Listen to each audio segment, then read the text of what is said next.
It really is, and it does kind of agitate me sometimes because on the one hand, you get a lot of really amazing stuff in the series itself, like Nero's really cool new costume he got in DMC4 Special Edition. So there's that. But yeah, it's very insular sometimes. I'm gonna. I'm amazed we didn't talk about this sooner. Actually, I'm gonna talk about it. So, was it Tatsunoko versus Capcom or Ultimate Marvel versus Capcom 3? I don't remember which one. Tatsunoko. Tatsunoko. Okay. So originally, Tatsunoko versus Capcom, if you guys remember that game whatsoever, first of all, really good fighting game from what I understand, and it came out on the Wii, unfortunately. Not because it's the Wii, but because the Wii doesn't have a lot of great options for actual like fighting game inputs for its mainline controllers. Anyway, they had the classic controller, and I think they released an arcade stick specifically for that game. Classic control is really good. I just got some pretty heavy input delay at times because of the IR sensor, and that's unfortunate. It's enough input delay to fuck me up with trying to spin Bowser in Mario 64, but I digress. So, Tatsunoko, apparently, I'm not sure how far these talks got actually, but fucking Masamune from Sengoku Basara was supposed to be playable as a guest character. I don't understand how he didn't make the cut. Holy fucking shit. Which is fucking absurd, considering it was 2010, and he was in there because he was going to be there as a promotional character for Sengoku Basara 3, which also released in both Japan and the West in 2010. Yeah, seriously. At this point, I just have to think that Capcom is afraid of doing anything that acknowledges Sengoku Basara in any way, because it would mean having to acknowledge it in the West. If they do a Devil May Cry crossover with characters or just physical items, like, the Western audience are not going to know what that is. We can't put Basara in a Capcom versus game because the Western audience, they're not going to know what the hell that is. Blow me to completion. Well, the Western audience doesn't really know what a Yakuza is if you're going by that logic, but hey, that still did pretty fucking well overseas. Ugh. I'm talking about Capcom, because even now, they still have their head up their ass just over different things. Yeah, despite them quote-unquote redeeming themselves in recent years, honestly, they still make some pretty bad calls here and there. Street Fighter 5 comes to mind, but they've been doing pretty well for the most part, with Resident Evil and Devil May Cry actually coming back from the fucking brink. Resident Evil was almost dead for a while. Actually, Resident Evil was almost shit canned for a while. Devil May Cry was on the brink for a long goddamn time until Special Edition happened and Capcom wrote, "Oh hey, Devil May Cry still sells. Oopsie. Let's go ahead and make 5."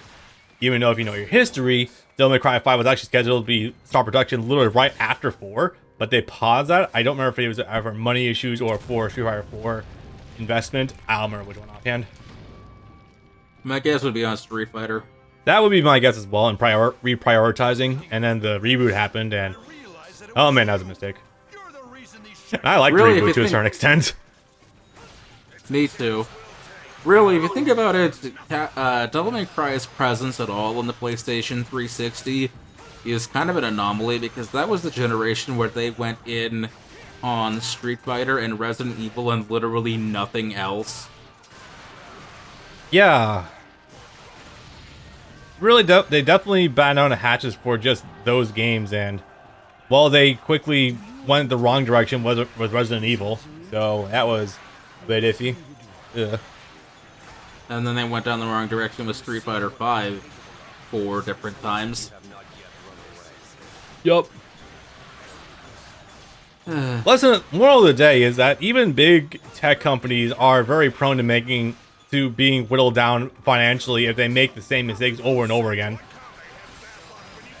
Let's make our Evo Street Fighter announcement be a mini-boss from Final Fight. I didn't hear that one before. That's actually hilarious. It was one of the Final Fight characters that no one gave a shit about because they were one of the boss characters, not any of the actual playable characters. And so it's like, you're gonna make that your big Evo announcement for like 2018 or something? So just Straight up, not geese. Oh boy. Yeah, I don't really. Yeah, I'm not even a big I'm not even huge into that company's. I forgot what the company that makes King of Fire / Final Fight is offhand, but like I'm not big into them. But I immediately know that if we're Final not Fight is promoting, Capcom. Final Fight is Capcom. I was talking about Street Fighter. oh, we're talking about the I should Mike know Hagar his name guy, because Cody. that character was busted as shit for a good while. Yeah, the giant motherfucker, the one that looks like just straight up a Bobo Yeah. from Final Fight. Yeah. Yeah, I know exactly what you're talking about, and yeah, that was bland. And also, he was busted as shit for like a good year afterwards too. I love it when that happens. Characters that come out totally bland turn out to be busted as shit. Oopsie.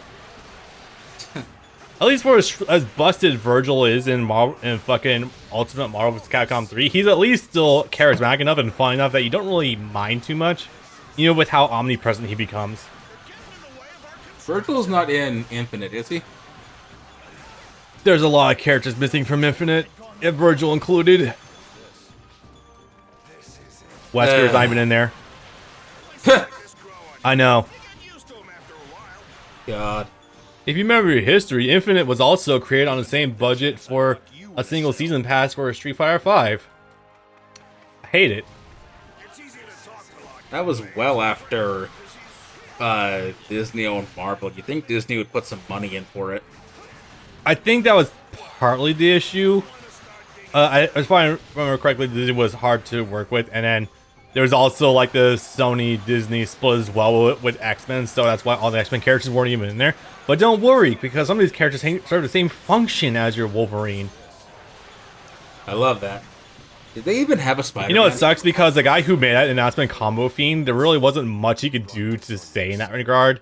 So he tried to like cushion a blow, but obviously he did not say a very good thing that was going to mitigate it either. Really? Yeah, I know. It's... yeah.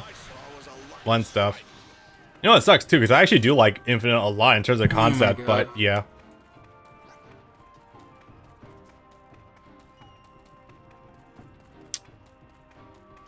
Pardon me a moment. I think my headphones just disconnected. Keep going. Oopsie. Okay, well, I know we've been talking about a lot of the stuff on the Capcom end of things in terms of just like the behind-the-scenes stuff and the general goings on in the world and just generally venting about the Basara's reception in the West. And I know that there are things we're talking about in terms of the way that the actual story is progressing here, but honestly, well, one is that it's all dubbed, so you don't have to worry about us actually skipping over things too often, but also there's not really a lot of twists and turns in Mitsunari's Red story itself. Pretty much it is him just going on making allies with people so that Hideyoshi does not get their hands on him, and so he can raise his odds of actually going against him in the end. Which is honestly funny when you think about it, because it doesn't seem like Mitsunari would be, or at least this iteration would not be much of a people person. So I just keep find that more and more funny the more I'm looking at it. It's not necessarily that he wants more allies for himself, for the sake of camaraderie. It's that he wants to keep as many people out of Ieyasu's hands as possible. Yeah. But yeah, if I'm being completely honest, Mitsunari's red route isn't that interesting. But his blue route is something I actually find kind of fascinating. But we'll get to that. Yeah, the red route definitely seems like a lot more, I'm not gonna say generic, but a lot more cut and dry, as it were. Straightforward. Yeah, like get from point A to point B, actually do what seems like would happen in the story, the works. It's a war story as you generally know them. Yeah. That's okay. I've been having fun ribbing on Capcom. And oh god, yeah, they deserve it sometimes. Other stupid bullshit. Yep. Like, to keep at least in theme of the story, I'm not sure quite how they came to the decision with in regards to the various anime projects over the year to be like, okay, we'll make an anime that tells the story of the first two games, have them both be excellent adaptations, some of the best video game based anime honestly ever. Yeah. And then have a movie for the third game, which arguably has the most involved story, and have it just be the length of movie cover the core story, which is fine, but not be that super deep.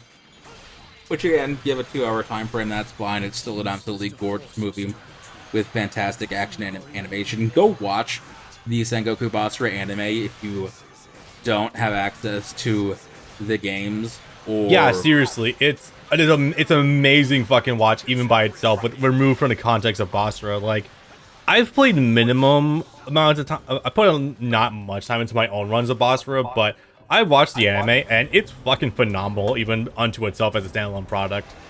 Actually, if you want to get the overarching story, you need to watch the anime because it tells the story of the first 2 games, and there is no other way to get that story in the West. Yep. But you know what? Fine. Like I said, perfect adaptation. It's more than serviceable. They have 2 different adaptations of Sengoku Basara 3.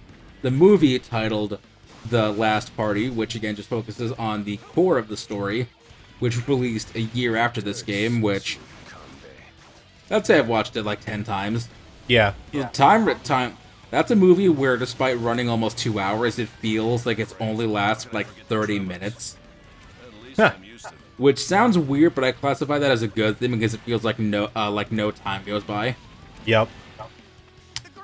And that was in 2011. In 2014, to coincide with the initial PS3 release of Sengoku Basara 4 Vanilla, they released another anime adaptation of Sengoku Basara 3, Judge End, which does not look super fantastic, but at being a full 12 episodes, actually tells the whole story with every involved character from Basara 3.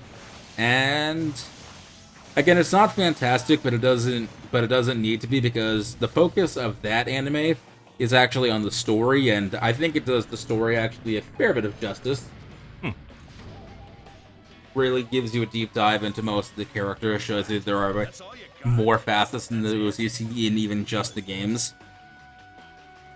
Mitsunari is a hell of a layered character, actually. It's you really get to understand why he feels such seething hatred for even the concept of betrayal, no matter who it is. Yeah. And oh, this has always looked painful to me. I hate looking at this.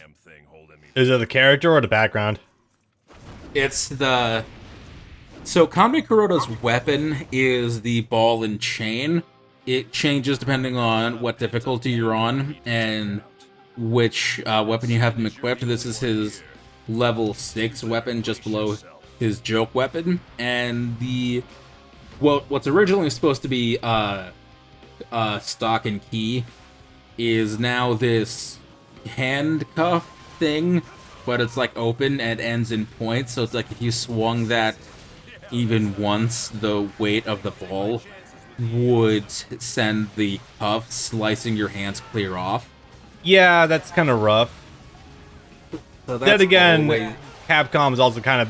Okay, so also a historical thing, Capcom is kind of bad with doing some games in-engine sometimes. If you've looked at even minimum amount of Devil May Cry 3, they often have in-engine cutscenes utilizing literally just player models. And sometimes you can get really goofy stuff, like super corrupt Virgil doing animations that Dante would do, like shooting an energy ball like a soccer ball. Because he would do that, totally. Yeah, and how the first 3 Devil May Cry games were literally of their time, would be calling it generous. They're basically just very pretty PS1 games, even 3, such to the effect that really shitty things happen when you try to put them in widescreen. Like Virgil, for example, having cutscenes in Devil May Cry 3, where he's in a library reading books, and he puts the book on a shelf, and that's just him putting it over into the black bar in the void on the 4x3 display, and when you're watching it in any of the HD collections, he's not putting it on a shelf, he's putting that book in midair, and it just floats. I think I missed that. I'll have to go rewatching the cutscene, but that's a bit of oof. Yeah, that's what happens when you try to force some things into 16:9. Yeah. Mordecai HD collection that comes to mind. Yeah, that has Some of these collections really did come out of the cheap. released same month, I think, as Dragon Ball Z 4 Connect, but between games, between major releases, and especially between major divergent points in the series, you know, between Raging Blast and Battle of Z. I'm sorry, Ultimate Tenkaichi and Battle of Z. That's a hell of a divergent point. Oh boy. Side note, not looking forward to doing Ultimate Tenkaichi, even though I am kind of curious what it looks like running on emulator. Admittedly, that would probably look a little bit pretty, but also I've never put more than 2 hours into the game, so yay me! I think I got to the hunt for Dr. Gero before I put it down and never picked it up again. Did I ever get my copy back from you? I don't really give two shits if you still have it. I'm just kind of, I don't remember bringing it with me. Oh well. Let me have a look.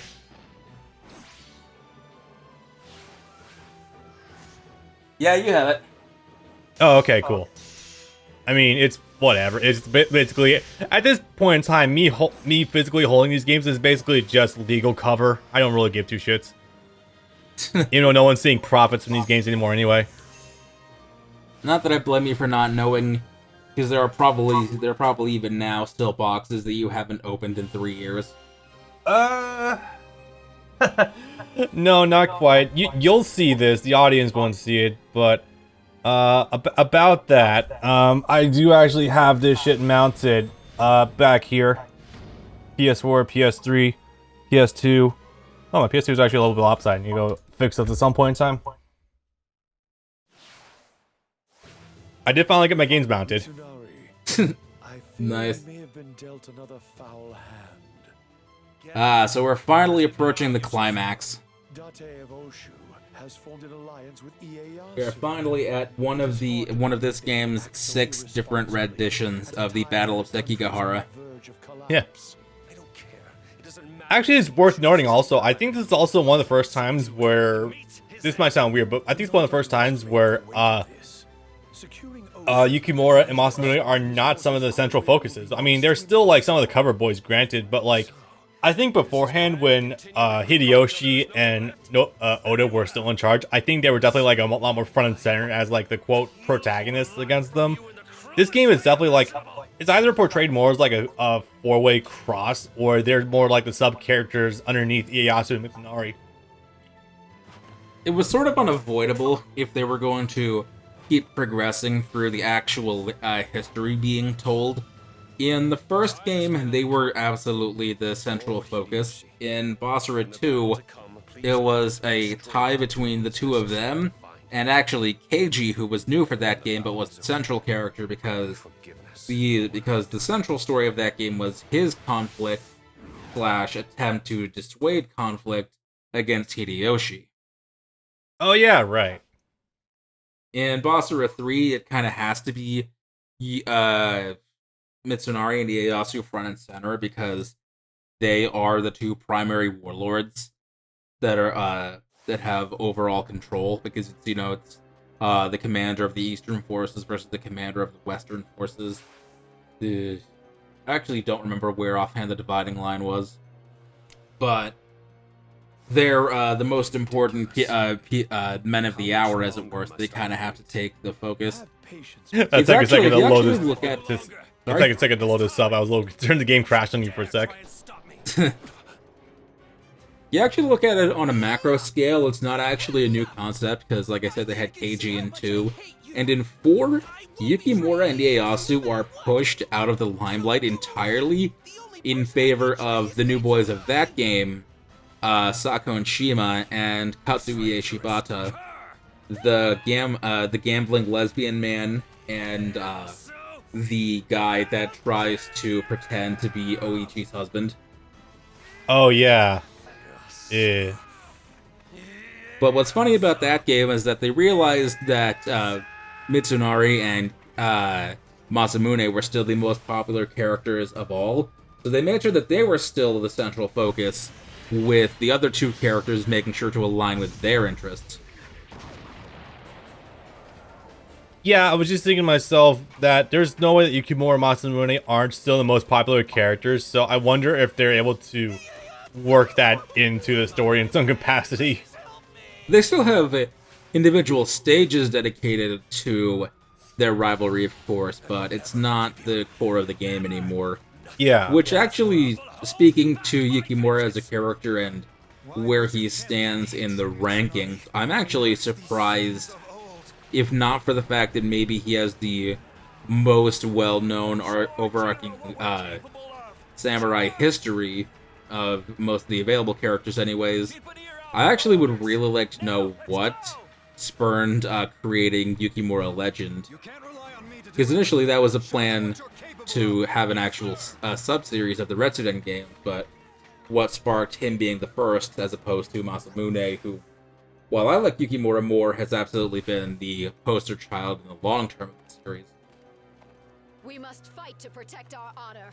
We must fight. Yeah, I'm not entirely sure myself. I'm going to assume that maybe the rivalry with Samurai Warriors probably had a hand in that, but that's just like an initial guess. Because Samurai Warriors 4 does cover the entirety of the rivalry, the infighting of the Sanada brothers, so it's possible. See, that's the funny thing, because they made that the core of Samurai Warriors Yukimura game, Sanada Maru. Yeah. Which, what's funny is that those games came out around the same time in Japan, but the Yukimura game was actually announced like 3 months before the Basara game was announced, like 3 months before the Samurai Warriors game, and they came out around the same time. So at that point, I actually have to imagine that was Koei being petty and not Capcom. Probably. Yeah, they definitely take shots at each other, that's for goddamn sure. You might notice at this point that I'm just haven't touched a single base. That's because there's one of the... Yeah, I noticed you ran right past them. The secret condition in this stage is try to catch up to Hideyoshi, who is running away from you throughout the course of the whole thing, and I have never once managed to actually catch him ever. So I'm just like, okay, maybe if I don't touch any of the bases, since the only people that are guarding the door are these two, you don't need to take any of the bases. I'll just see if I can catch them as quickly as possible. And as you can see with his icon actually moving across the map, it still was not enough. You might have to play on an easier difficulty combined with the maximum stats in order to take them down fast enough. That's just like a best guess, but yeah, that's kind of fucked. Probably. I don't really care though. It's funny though, because with him actually being here, he gets added to the boss battle. Yeah. Let's finish this. Here's Giga Chad Boy Ieyasu. Maybe I should have mentioned this sooner, but something I have been actually finding a little bit funny is that, well, I guess back on Devil May Cry trying to guess. This game does actually have a lot of like some of the top at the time California talent that was available. Yeah. And you immediately see like just straight up two of the voice actors that just straight up from Devil May Cry 4 make their way into this game. That being obviously Ruben Langdon, Mr. Anti-Vaxxer himself, and Liam Neeson. Liam Neeson? Sorry? Liam O'Brien. Fuck. That was a Liam, but not the Liam. Although that would have been a very funny way to go about it. Oh, fantastic. Liam Neeson voicing Ieyasu would be very funny, though. Anyway. Yeah, Liam O'Brien. So the reason for that is because at the time, at least, pretty much every Capcom production was recorded from the same studio, New Generation Pictures, which just hires all the same people, whether a project is union or non, and most of the time they were union. So you've got pretty much the entire cast of Street Fighter 4 here in some capacity. Yeah, practically. You reminded me, though, of another member of the cast who we actually just killed, who is secretly, not so secretly, a pro-Trumper, maybe anti-vaxxer, but at least pro-Trumper. That makes me sad. What was her name again? Karen Strassman. She plays Psycha, the gun chick. Yeah. Yeah. At the very least, she's been a lot less forward about it, never actually making a statement about it. Yeah, at least that's good. Although, it really does fuck with you when the main character of literally your favorite game of all time turns out to secretly be a pro-Trumper, and it's like, this makes me kind of depressed. Is it better or worse than fucking Huber and the NFT charade? I still see right through you. Oh man, that's a hard one. I'll grant you that. That's a hard one. No. It definitely is a showcase of don't meet your hero sometimes, that's for damn sure. Unless his name is Patrick. And then offer up your The man's a god. Yes. I cannot. My call So after, I think it's like, it's either 3 months or 6 months after the death of Hideyoshi that this battle actually takes place. So now they're finally at war, and they're finally meeting each other face to face. We finally have a direct confrontation. I think this is the rendition of that scene that I think it is. So I sure hope so. It's one of them. There's like 3 different renditions of this. Yeah, there's 3 different renditions of this. Yeah, I think, looking at the composition of this one, I think this might be the one with the blood. You think? I Yes. think you know what I'm referring to. Yes. Like a 10 out of 10 ending, but a relatively like 5 or 6 out of 10 like main story. Yeah. But know this. I will Does never admit defeat. Does the overdramaticness of what's going to happen in 3 minutes, give or take, add or detract from the scene? I would say add, actually.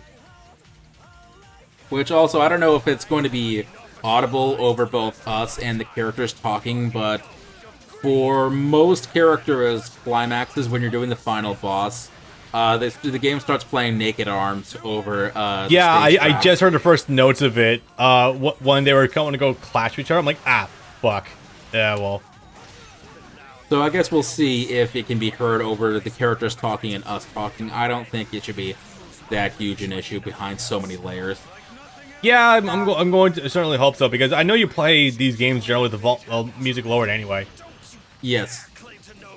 Because when a game is actually in English and... Oh, fuck, hi. Dude, Did not see him there. When a game is generally dubbed in English, I want to hear that English. Thank you very much. if the you know, soundtrack is Capcom- really, really good, I'm not going to play the game a lot. I don't really care, but yeah, it depends for me, honestly. Also, you know, Capcom's notoriously terrible audio mixing forevermore. Yep. One of the other things that happened in the background of this stage, once you took a certain one of the bases, is actually that Tadakatsu was supposed to be following behind you, like throughout the course of the entire stage. Yeah, But hi I there. What? Yeah, hi there, Tadakatsu. Yeah, he's supposed. Once you get to that big square base, the very second one, he's supposed to be following you through the entire stage. But I was outrunning the stage so fast that he literally did not appear until I actually stopped here. Oh my god, he died grinning. That's hilarious. I think he's grimacing. His mouth is in a frown. And he's gonna be, that's just gonna piss off Mitsunari even more.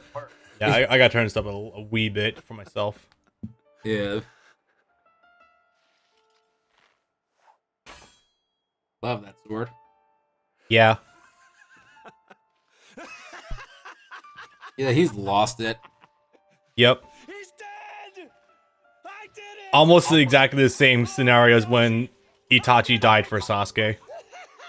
This is actually a very realistic interpretation of how this sort of thing would go. It is. Once you've accomplished your goal, what's left for you? Where do you go from dedicated your here? life to Yeah. this. Where do you go from here? Do you go anywhere else at all? Do you yeah. die along with him?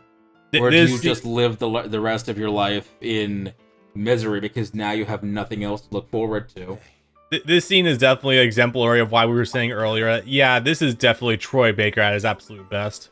You dare disobey. Because the other thing is, getting your revenge isn't going to bring back Hideyoshi either. Rise to your feet so that I can I command you to rise so I can kill you again. Nice. You're not supposed to laugh, but some of these lines are... Yes. Who translated this? Was this Tony? I think he was on... No. We're gonna get the staff list here in the credits. I'm gonna play the opening and closing credits of this game exactly twice. Once here for this first run, and then once at the very end. But there are a lot of hands in the stew here. Damn. But one thing I actually didn't find out about until just this past September, when Sabaton was that the writer-engineer duo that handled Ghost in the Shell, the Claypool family, actually worked on this game as well. Oh, those guys, cool. Yeah, the wife has a writing credit. Huh, and nice.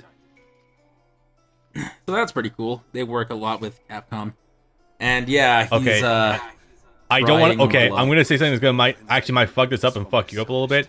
With the 1080p here, actually, that doesn't look so much like blood as it does more look like his mascara is running.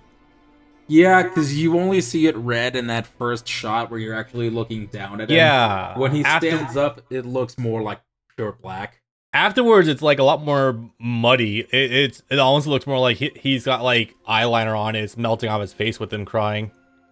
But that's something I actually kind of appreciate, is that it's not just two singular strands, I guess, so to say, of blood, because that's where you just get into facial tattoo tackiness.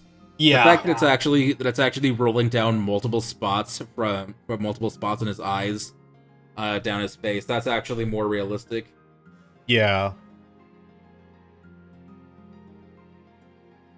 Oh, Tony Oliver is in this game. Holy shit. Yeah, he plays Hideyoshi. So, make it I thought Hideyoshi was Yuri. No. Yuri's not in this game or series. Oh, shit. I swear. I always thought that was Yuri. Holy crap. Okay. No, just I a think they would use him for smorgasbord something of a bunch of additional... Kaiji Tang's in this. Holy crap.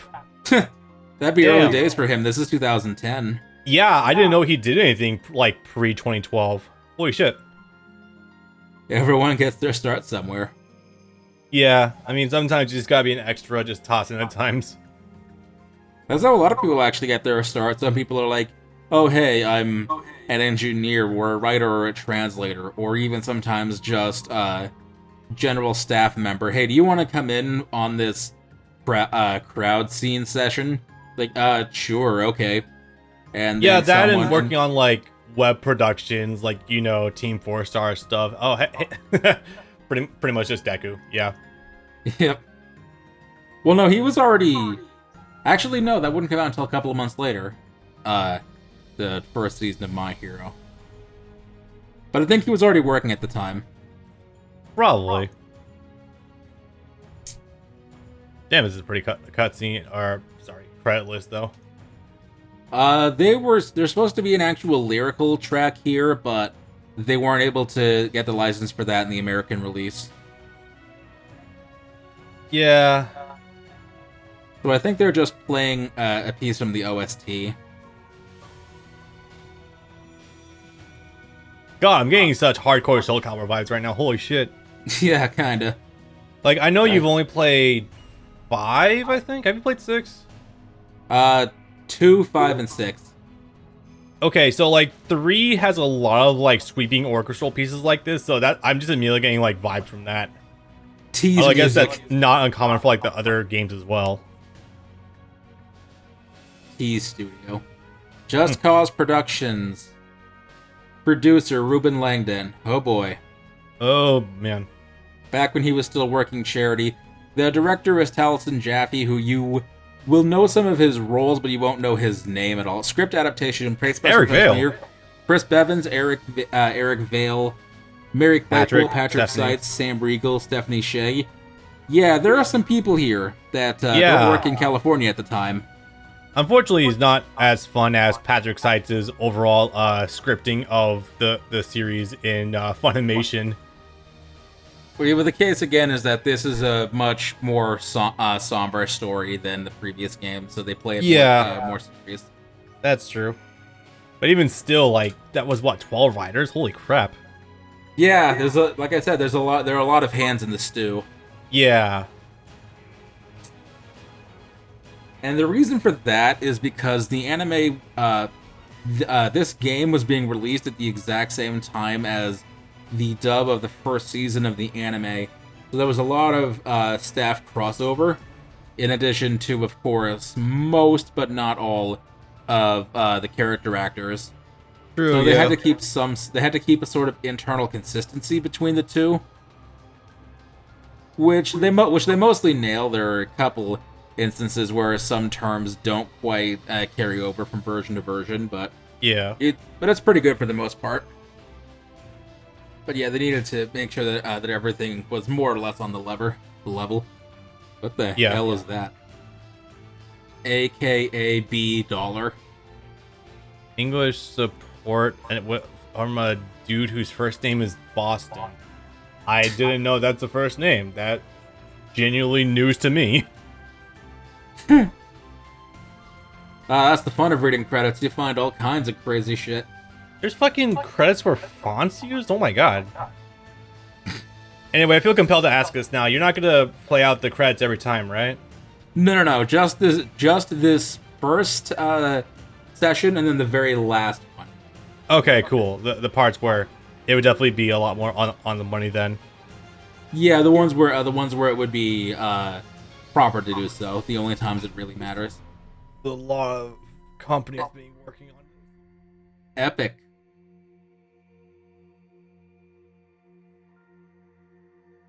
And I believe this is also the producer of Devil May Cry at the time. Sorry, what was the name of the guy? Hiroyuki Kobayashi.